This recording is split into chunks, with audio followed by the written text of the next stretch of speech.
কাঞ্চনজঙ্ঘা এক্সপ্রেসে মালগাড়ির ধাক্কা, দুর্ঘটনায় মৃত 5। শিলিগুড়িতে টানা বৃষ্টি, তারই মাঝে নিউ জলপাইগুড়ি থেকে শিয়ালদহ যাওয়ার পথে দুর্ঘটনার কবলে কাঞ্চনজঙ্ঘা এক্সপ্রেস। ইতিমধ্যেই 5 জনের মৃত্যুর খবর মিলেছে, আহত বহু। সূত্রের খবর, নির্ধারিত সময়ে নিউ জলপাইগুড়ি স্টেশন থেকে রওনা দেয় ট্রেনটি।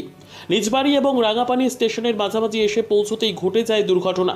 পেছন থেকে এসে কাঞ্চনজঙ্ঘা এক্সপ্রেস ধাক্কা মারে মালগাড়িতে।